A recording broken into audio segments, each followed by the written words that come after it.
مومن کی 5 علامات، ایمان کی 5 علامات۔ سب سے پہلے التختیم بالیمین، کہ وہ مومن اپنے سیدھے ہاتھ میں انگوٹھی پہنتا ہے، سیدھے ہاتھ میں۔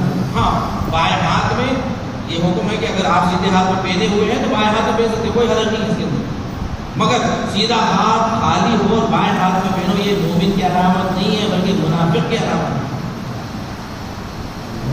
دائیں ہاتھ میں، رائٹ ہینڈ، مومن انگوٹھی پہنتا ہے، اس لیے کہ مومن کا نام اعمال دائیں ہاتھ میں دیا جاتا ہے۔ مومن پہلی علامت التختیم بالیمین۔ دوسری علامت الصلاۃ الاحدی والخمسین، 51 رکعت نماز پڑھنا مومن کی علامت ہے۔ مومن وہ نہیں ہے کہ جو 17 رکعت نماز پڑھے، مومن وہ ہے 11ویں امام کی نظر میں جو 51 رکعت نماز پڑھے، 51 رکعت۔ 51 رکعت نماز کیسے ہوتی ہے؟ واجب نماز 17 رکعت ہے، باقی کی جو مستحب نوافل نمازیں ہیں، فجر کی 2 رکعت ہے، ظہر کی 8 رکعت ہے، عصر کی 8 رکعت ہے، مغرب کی 4 رکعت ہے، عشاء کی 2 رکعت ہے، یہ سب ملا کر، اور نماز شب 11 رکعت۔ نماز شب منہ ہے، قبر کا منہ ہے نماز شب۔ مومن کو چاہیے کہ وہ 17 رکعت پر نہ رکے، 17 سے ذرا اوپر آئیے، کب تک اللہ 1 مہینہ 5 امام 12 معصوم 14، کب تک یہاں تھوڑا سا اوپر آئیے، اپنے عقیدے کو مضبوط کیجیے۔ عقیدہ یہی نہیں ہے بس اتنا سا پڑھ لیے مومن ہو گئے، اوپر آنا ہے۔ 17 رکعت تو ہر مسلمان پڑھتا ہے، مومن ہمارے امام 51 رکعت۔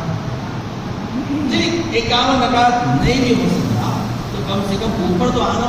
فجر کی 2 رکعت تو پڑھیے ساتھ فجر کے ساتھ، اور عشاء کے بعد عشاء کے 2 رکعت بیٹھ کے پڑھنا ہے نا۔ اور اس عشاء کے بعد کی نماز کو بڑی تاکید ہے، جیسے نماز مطیرہ بھی کہتے ہیں، اس کا نام ہے۔ ایسی نماز ہے کہ جب اگر کوئی انسان یہ نماز پڑھے زندگی میں کبھی فقیر نہیں ہوگا۔ نماز مطیرہ عشاء کے بعد بیٹھ کر 2 رکعت نماز، بالکل فجر کی طرح پڑھنا ہے، کوئی خاص نہیں، فجر کی طرح پڑھنا، بیٹھ کے پڑھنا۔ کم سے کم 17 کے اوپر تو آئیے، اپنے آپ کو آہستہ آہستہ اوپر۔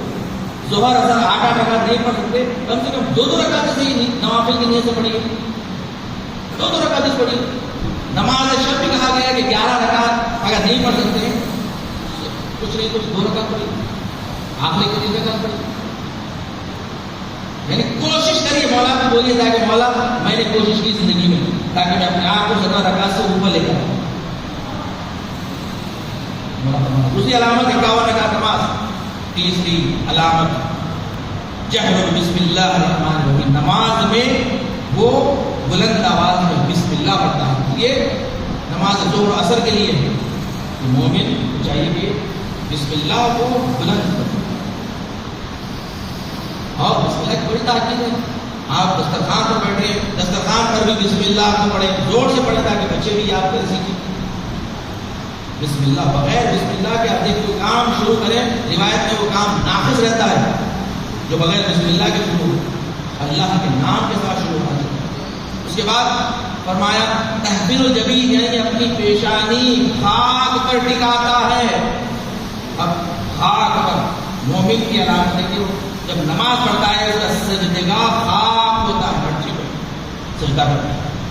یعنی مومن وہ نہیں ہے جو فرش پر سجدہ کرنے والا، میں صرف فرش پر نہیں کرتے ہم سجدہ، ہم زمین پر کرتے ہیں۔ زمین پہ بھی جب انتخاب کرتے ہیں تو خاک کربلا کا انتخاب کرتے ہیں، جو اس لیے کہتے ہیں کربلا معلا، یعنی وہ زمین، اس زمین کی خاک کو ہم اپنا سجدگاہ بناتے ہیں۔ اور پھر فرمایا زیارت 40، زیارت 40 مومن کی علامت ہے۔ دیکھیں ہمارا وجود کربلا والوں سے جڑا ہوا ہے، کربلا کا ذکر ہم سے کوئی چھین نہیں سکتا، اس لیے فرمایا زیارت 40، ساری زیارت افضل بہترین۔ ان سب زیارتوں میں کہا گیا ہے کہ زندگی میں تمنا کرو کہ اللہ تمہیں موت نہ دے جب تک کہ تم زیارت 40 نہ کرو۔ 40 آپ دیکھیں 40 میں کہتے ہیں کیونکہ 40 میں رش بہت رہتا ہے، 40 میں ٹکٹ مہنگے ہو جاتے ہیں، 40 کی قیمت بہت زیادہ ہے، تو اسی لیے تو ہے نا خاص طور سے 40 کی طرف توجہ کیوں دلائی جا رہی ہے؟ 40 میں راز پوچھنے کا 40 معجزہ کرنے والا ہے دنیا میں، یاد رکھیے. اور ایک مرتبہ جو 40 میں چلا گیا اس کے بعد آپ دیکھیں کہ وہ چھوڑے گا نہیں 40. حالانکہ لاکھ مشکلات ہیں 40 کی زیارت میں، سختیاں ہیں، مگر اس کے باوجود 40 کی نورانیت جو دیکھتا ہے وہ پھر 40 کو کبھی چھوڑتا نہیں. اس لیے امام نے فرمایا یہ علامات میں سے ہے زیارت 40. زیارت 40 یہ مومن کی علامت ہے.